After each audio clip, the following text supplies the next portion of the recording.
James, sit up. James.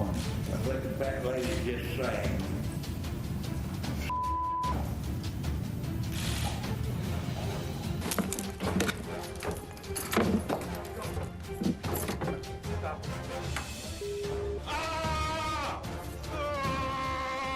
This is Jeremy Christian, a 37-year-old man standing trial in Multnomah County, Oregon, facing 2 counts of first-degree murder, attempted murder, assault, and a stack of hate-driven felonies.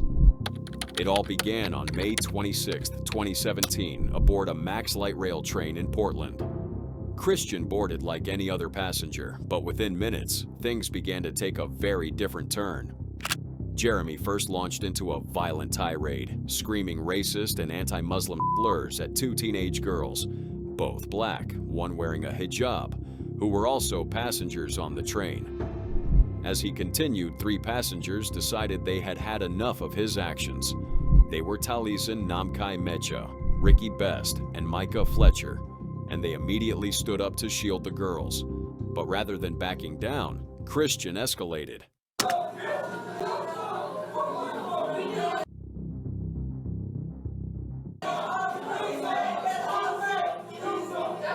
And then, in an instant, the confrontation turned to bloodshed.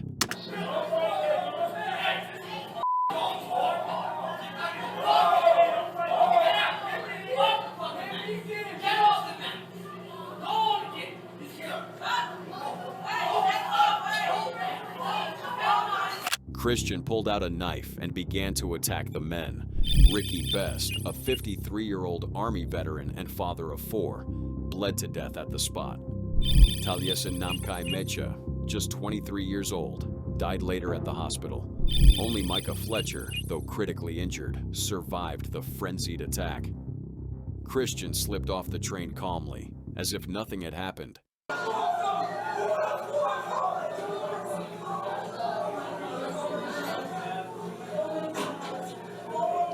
But investigators quickly closed in, and Christian was immediately arrested and taken into custody. As police continued their investigations, they discovered that the train incident was not a one-off incident. Just one day before, he had attacked another black woman, Demetria Hester, hurling slurs and smashing a glass bottle into her face. She lived, and she would later stare him down in court. During trial, prosecutors painted Christian as a man consumed by hate, emboldened by extremist beliefs, and who would oppose anyone who did not share his views. Basically just like telling us that because of our religion or because of our color that we don't deserve to be here and that we don't deserve to live. But I feel like... But the defense tried to turn things around, arguing that what happened on the train was an act of self-defense, also claiming Christian lashed out only because he felt threatened. Here's your question. One of your questions. Whether the state has proven at the end of the evidence to you, beyond a reasonable doubt, Mr. Christian's real-time belief was not reasonable, taking into account the circumstances that were present and Mr. Christian's self-preservation instinct. He was saying, "F*** Muslims," saying, "Go back to Saudi Arabia." Gone wide, but the jury didn't buy it. On count 1, the verdict is guilty. That's murder in the first degree. Then came sentencing. Demetria Hester, the survivor from the day before the murders, stood in court to deliver her victim impact statement. And to Mr. Jeremy Christian, your mom should have swallowed you. You are a waste of breath. And when you die and go to hell, I hope you rot. And that's when Christian snapped. See you there. No, hey. Go back to Tennessee no, too. What do I tell Go you? back to Tennessee too. You can. We don't want you here. No, All your race bait. You ain't gonna be there either. You ain't gonna be there either. Four.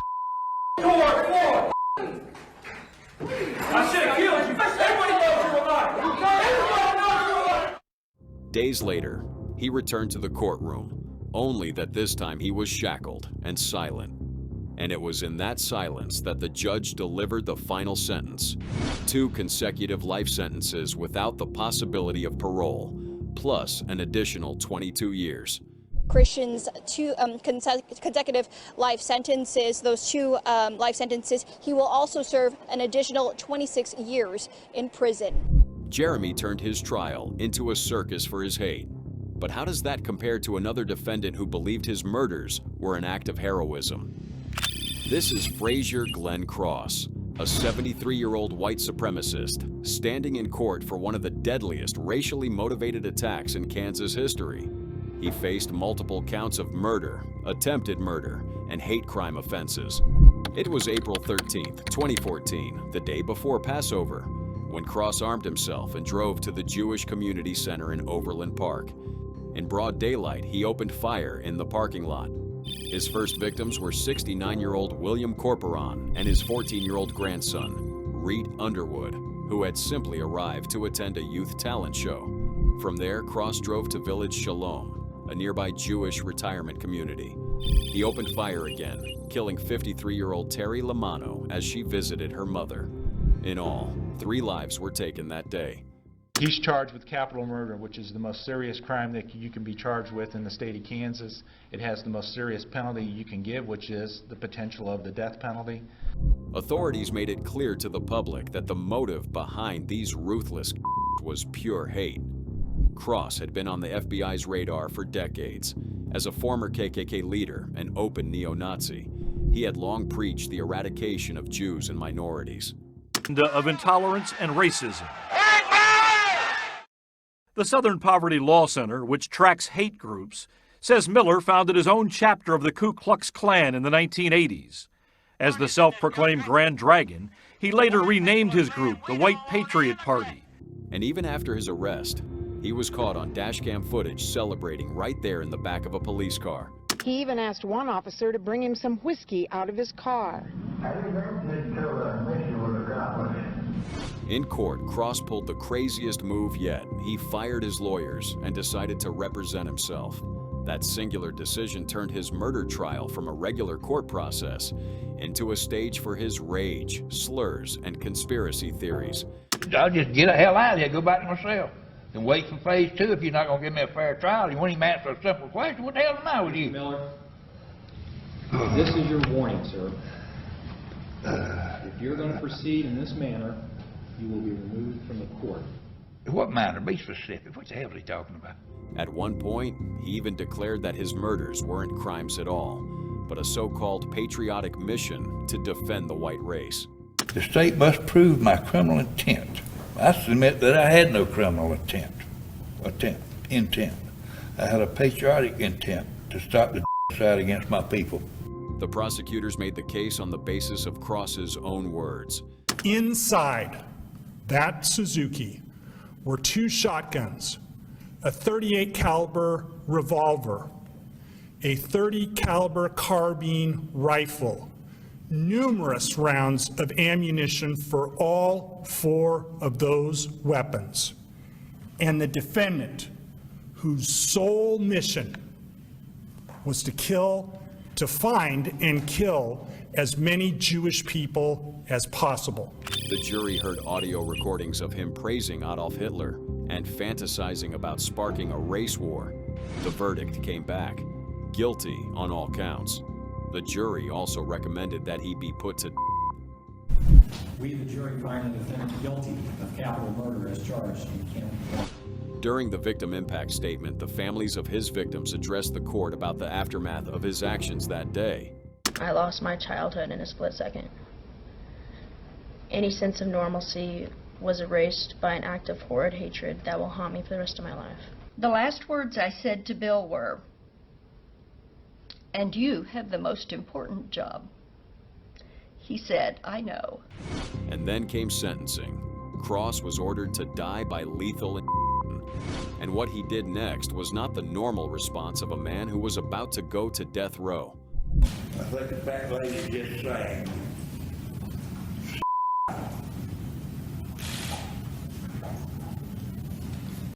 In the end, the death chamber never came. On May 3rd, 2021, Frazier Glenn Cross died of natural causes while awaiting execution at 80 years old. Cross was convinced his crimes made him a patriot. But the next killer took pure desperation to another level, trying to take his own life right there in court. This is Aubrey Trail, and he is charged with first-degree murder, improper disposal of human remains, and conspiracy to commit murder in Wilbur, Nebraska.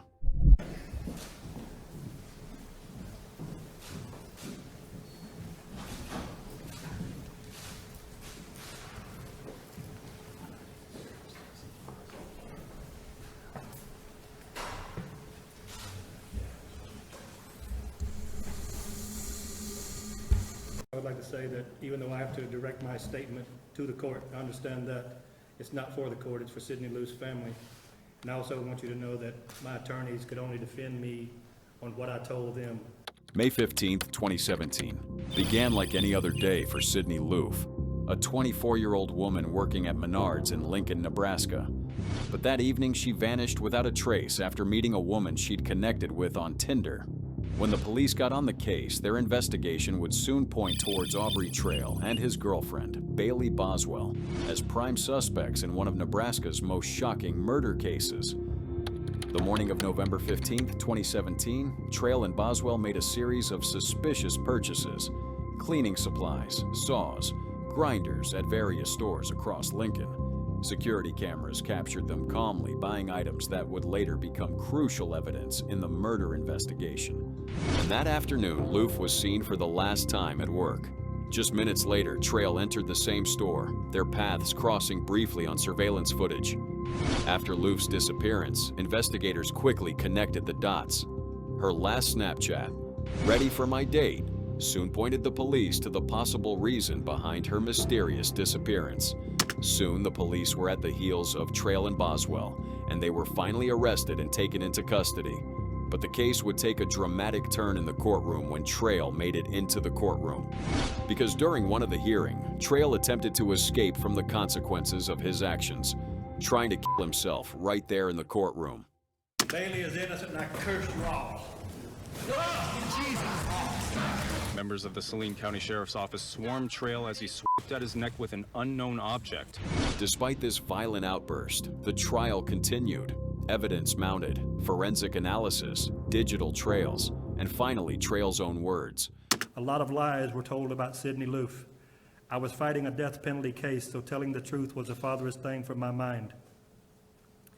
If you know where to look on the internet, you will find that a lot of people believe those lies, and I would now like to clear those up. Sidney Loof did not die as a result of erotic asphyxiation. I murdered her. Trail's courtroom confession would shock everyone, not just for its content, but for his cold lack of remorse. The truth is, I killed Sidney because of her reaction to what I had told her and shown her. I had no doubt that she would tell people if I let her go. At the time, Bailey and I both had warrants and were living the good life from our criminal activities, and I was willing to do anything to protect that. Throughout the proceedings, Trail continued to show a chilling lack of remorse. To be quite frank, that when no disrespect intended to the court, I could care less what you do to me here today. Thank you, Your Honor. Thank you. 7, sentence A. He told the Loof family, I won't say I'm sorry, as that would be an insult to you after what I've put you through, and I won't ask for forgiveness as I don't believe there is such a thing. I doubt that there is such a thing as closure in a case such as this, so I won't pretend that I am doing that. I am only doing what I should have done. The judge had an equally brutal response for his lack of remorse and actions. Imposed by the panel on count 1, murder in the first degree, a class 1 felony. The defendant is sentenced to death. Trail was sentenced to death. Trail's attempt to end it all stunned the court, but this next defendant who gunned down a police officer in a Walmart was not even remorseful for his actions. This is Markeith Lloyd, and he's in court, facing the ultimate punishment for one of the most brazen and cold-blooded murders ever committed against law enforcement. But this story doesn't start in that Walmart parking lot where Lloyd shot and killed a police officer. It begins weeks earlier with the murder of his pregnant ex-girlfriend, Sade Dixon. Take me home. This man still trying to speed. It's raining outside, y'all. He's still trying to speed. Look. Take me home. For real, you not about to kill me and the baby. This man, he has to be stopped. Shit, it just Somebody got. No, but no, you need a greater force than that. I'm not gonna live past 25. I'm not gonna make it. Not like this. I don't know what I was getting myself into. I don't know what I signed up for. Lloyd and his girlfriend Sade were in a sour relationship, and it had ended badly. Days after the bitter breakup, on that December night, Lloyd showed up armed and angry at Sade's home. When I first picked up, she came out and she had on some shorts, booty shorts. So I was gonna say something, but I didn't say anything. A queen don't dress like that. You're exposing yourself to the world. Then he opened fire, killing Sade and her unborn. Her brother, who tried to protect her, was shot too, but survived and would later face Lloyd again, this time across a courtroom. He described in detail the December night in 2016 when he says Markeith Lloyd pulled the gun and shot him and his sister. In this body cam video played in court, you can see first responders arriving at the house just after the shooting. She's not breathing? The two victims were down on the front porch. The video shows police pulling Stewart away from the porch. After the killing, Lloyd vanished. For weeks, Orlando police searched for him to no avail until January 9th, 2017. Inside a Walmart, off-duty Lieutenant Deborah Clayton spotted him doing his shopping. She was shopping when someone warned her Lloyd was there. She didn't hesitate. She confronted him immediately, but Lloyd didn't surrender. He drew his fired, and when Clayton fell, he walked up and shot her again, executing her in broad daylight.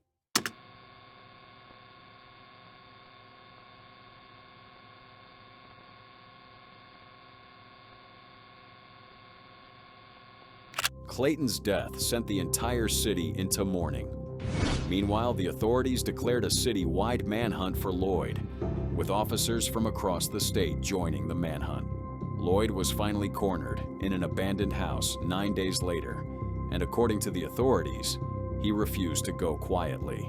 The arrest turned violent, and by the time the struggle between Lloyd and the officers was over, Lloyd was bloodied and missing one eye. Well, Lloyd had to go to the hospital after resisting arrest and getting roughed up by the police as they were trying to put the cuffs on him last night. They found him in an abandoned home 9 days. His first court appearance became one of the most talked about moments in Orlando's history. Lloyd stood before the judge covered in bandages, swollen-faced, and furious. Y'all making up shit like I just went in there and shot this girl, endangering my family. Instead of remorse, he unleashed a tirade, accusing the police, prosecutors, and the press of insisting he was the victim, not the. Oh, they done took my eye.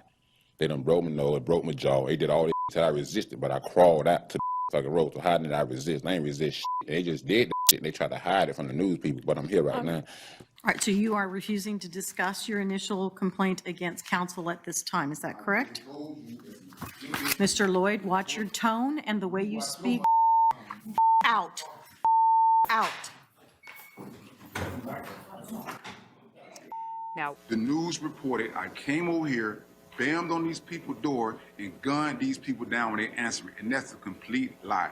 Everyone seen my trial, and the investigator knew it was a lie, but they the ones reported this lie so they can put their framework in play to kill me when they run down on me. And I talked to them through my niece, and I told them I believe y'all are trying to kill me while y'all are lying. What you lying for? They kill us for nothing.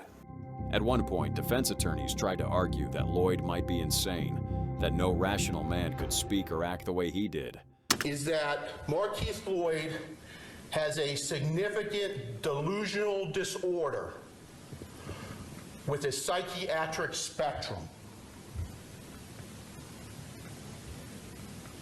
A delusional disorder with a psychiatric spectrum. He committed murder, there's no question. We're not saying that. What we're saying is that there are circumstances that led to this that we have to consider now. But prosecutors countered immediately, saying Lloyd's actions were not as a result of insanity. It was a complete disregard for human life. Ladies and gentlemen, the only reason that he did that was because it was his full intention to end her life.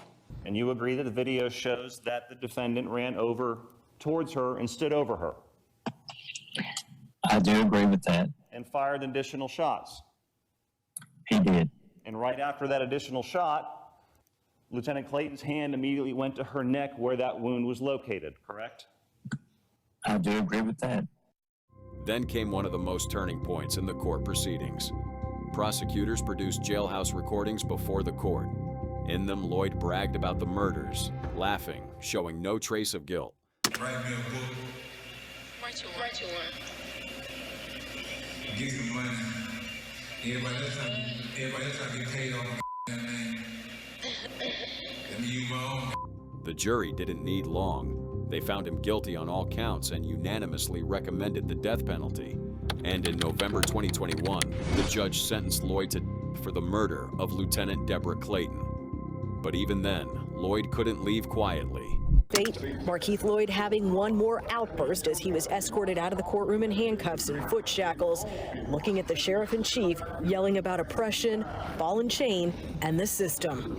But if Lloyd's outburst was terrifying, the next case would show something far more chaotic. A defendant who didn't just shout in court, she attacked his own lawyer in the middle of trial.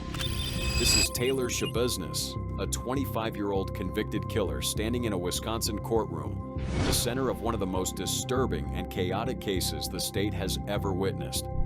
It all began with a 911 call from a horrified mother in Green Bay.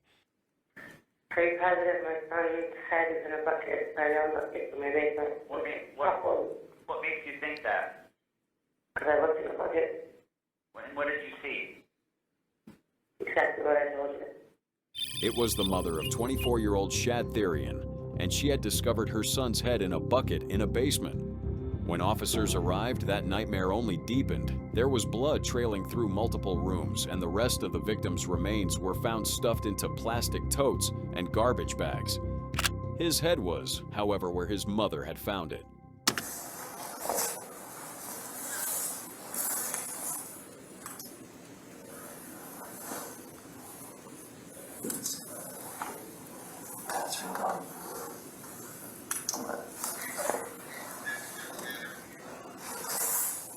Investigators quickly pieced together what had happened. The night before, Shad had been with his girlfriend, Taylor Shabuznes, and what began as a drug-fueled sexual encounter had spiraled into an act of pure horror. Prosecutors said Taylor strangled Shad with a chain during sex, then decapitated him, sexually assaulted his corpse, and dismembered his body using a bread knife. Taylor was found soon after and taken into custody.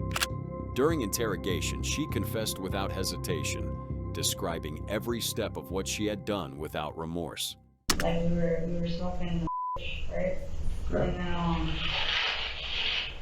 I'm terrible at explaining things, so let's see here.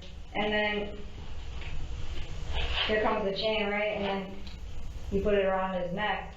Yeah. Well, I drained his head. Oh, here we go. Well, like, after I covered his blood, I put it in the bucket, but then there's still blood in this bucket because it's coming out of the head. Should have took the brains out, but I didn't do that. In court, prosecutors laid out every gruesome detail. Jurors sat frozen as they heard how Shad's severed head was discovered inside that bucket, a sight his own mother could never erase. But then came the moment that turned a horrifying case into full-blown courtroom chaos.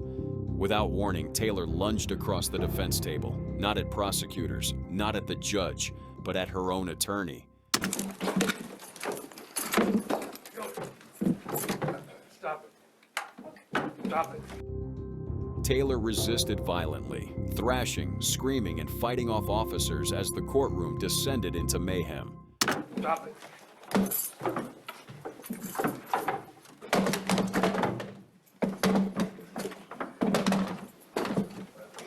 Rachel, call.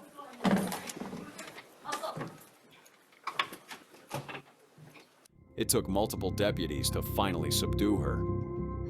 After that outburst, from that moment on, Taylor appeared at every hearing in shackles, flanked by guards who never took their eyes off her. By July 2023, the jury returned its verdict: guilty of first-degree intentional mutilation of a corpse and third-degree sexual assault.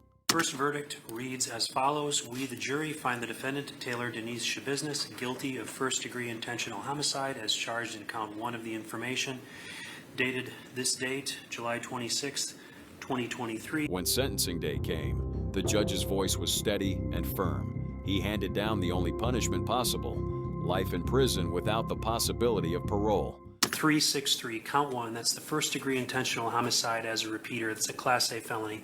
Going to impose life imprisonment without the possibility of extended supervision. Shabuznis lashed out at her own attorney. But what happens when a man realizes how long he would be spending behind bars? This is James Wasson, who's charged with a long list of felonies, including multiple counts of violent assault and other serious crimes in Butte, Montana. On November 3rd, 2017, James Wasson was arrested in Butte after a series of violent offenses. The charges stack up: assaults, repeat violations, leading to a trial that ends with convictions on multiple counts. But during Wasson's sentencing, things began to get out of hand.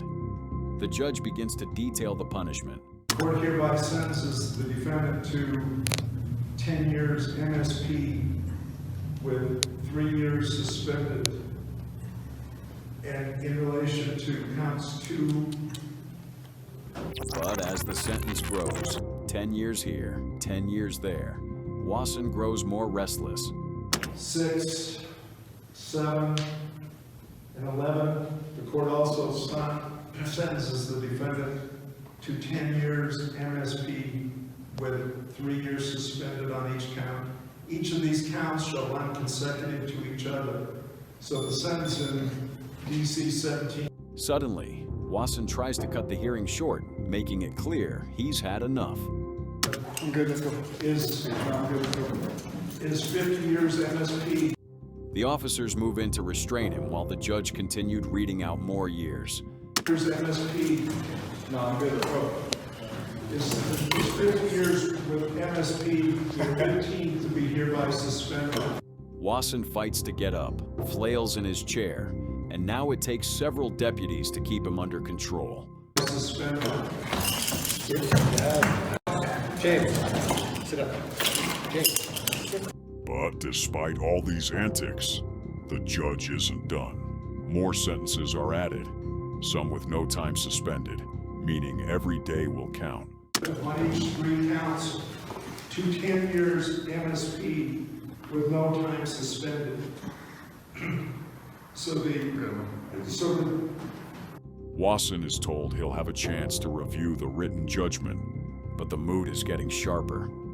You will have 120 days from today's date to review my written judgment, to make sure my written judgment complies with my oral judgment in this matter, and the clerk will handle the necessary forms. And Your Honor, is also running the verdict. Then, in a flash, Wasson explodes with rage. Officers make their move, and the judge, unshaken, wraps up the lengthy list of sentences.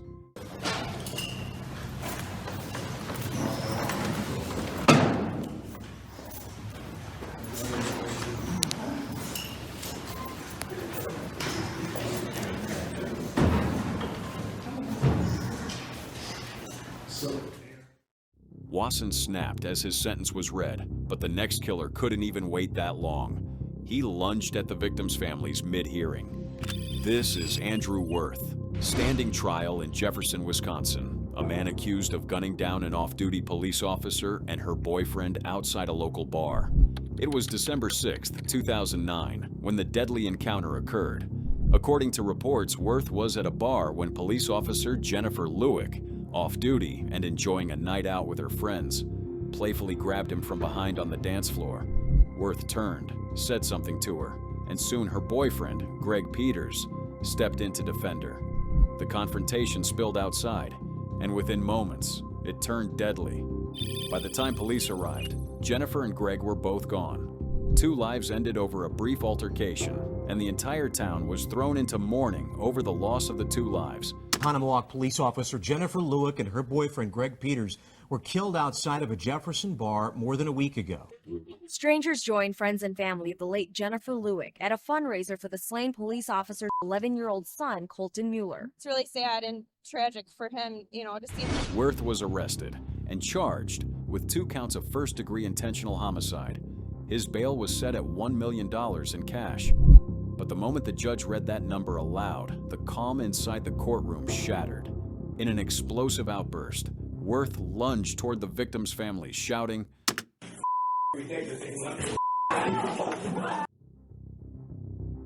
but court officers were equally ready, and they immediately rushed to restrain him and eventually had to carry him out.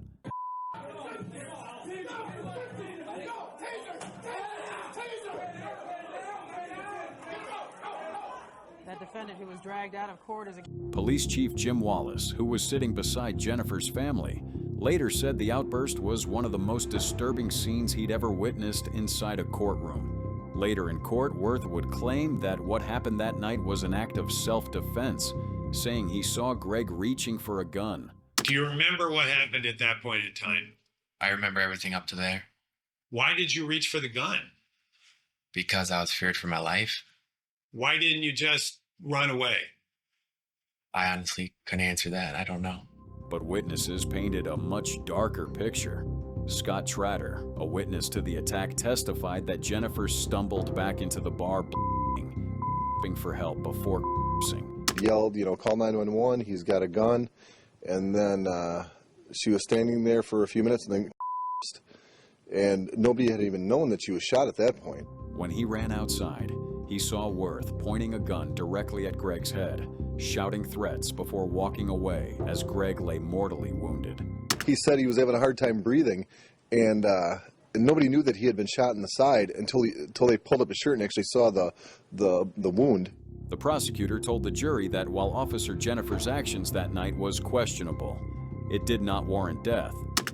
She got carried away with a wild mood at Vinny's on December 5th, 2009, dancing, butt pinching, and true to form, she was just having fun. While her nightlife style may not have been the same as others, it fit in where she was that night. Maybe she should have thought about her actions first, but the stark reality is that people shouldn't die over a butt pinch. And what about the defendant's testimony?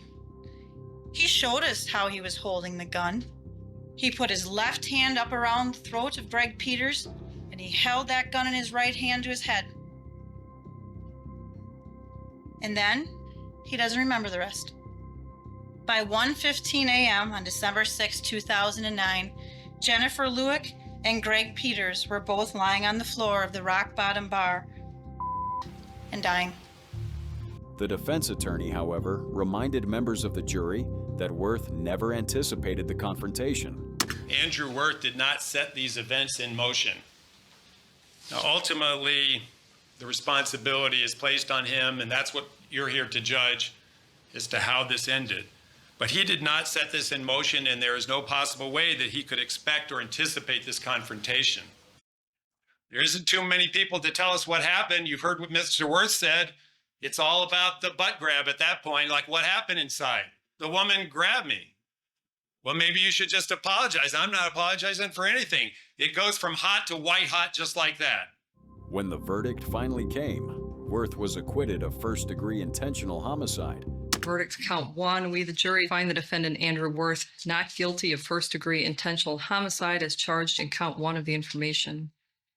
We the jury do hereby find the defendant Andrew J. Worth not guilty of second-degree intentional homicide. We the jury do hereby find the defendant Andrew J. Worth not guilty of first-degree reckless homicide. Rather, he was found guilty of 2 counts of homicide by negligent handling of a dangerous weapon. We the jury find the defendant Andrew J. Worth guilty of homicide by negligent handling of a dangerous weapon. This jury didn't find intent. He was sentenced to 10 years in prison. The maximum possible penalty per count is 10 years, 5 years initial confinement, 5 years extended supervision. I'm going to impose on count 1, 10 years, 5 years initial confinement, 5 years extended supervision. But if that moment was shocking, how does it compare to the next case, where a defendant's fury didn't stop at yelling but ended with him being tased right in the middle of court? This is Kenneth Freeman, standing in a Milwaukee, Wisconsin courtroom, a man accused of one of the most violent and senseless murders the city had seen in years. In 2019, Freeman brutally murdered nurse practitioner Carrie Bowden in a parking garage. According to reports, he attacked her without warning, beating her, dragging her to her car, and then running her over multiple times. Witnesses described the scene as pure horror. The most confusing part was that Freeman himself called 911 and reported the crime, telling the dispatcher that he was involved in the death of the deceased woman. He was quickly arrested and charged with first-degree intentional homicide. But when he appeared in court, the hearing turned from tragic to chaotic within minutes. At first, Freeman sat silently. Then, as the judge began to speak, he snapped. Well, I was going to say, this mother son. He started hurling insults and profanity, not just at the judge, but also at prosecutors and the victim's family sitting in the gallery. Finally, the judge had enough. Seconds later, a tased Freeman jolted violently in his seat and cried out as deputies restrained and wheeled him out of the courtroom.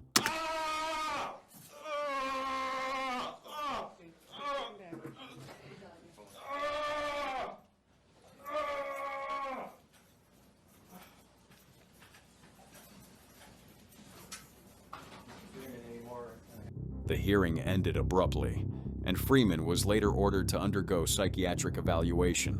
Doctors found him competent for trial, but in 2020, a court ruled that he was not guilty by reason of mental disease or defect. He was committed for life to the Wisconsin Department of Health Services. But as wild as that scene was, how does it compare to what happened next when an entire courtroom erupted into an all-out brawl between the families of the victim and the defendant? This is Frank DeLeon Jr., a 19-year-old from Houston, Texas, charged with the cold-blooded murder of his ex-girlfriend, 16-year-old Diamond Alvarez. According to investigators, Diamond confronted Frank about another relationship he was having, but instead of owning up or walking away, Frank met her in a field near her home and murdered her. Her body was later found by her family after her dog returned home alone, barking frantically.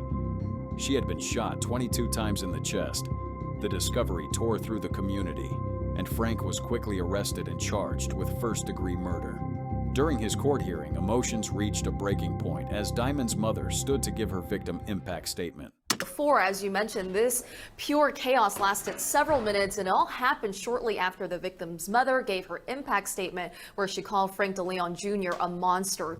But then, she made a sudden move toward Frank. Look, our cameras were rolling as Diamond Alvarez's mother began.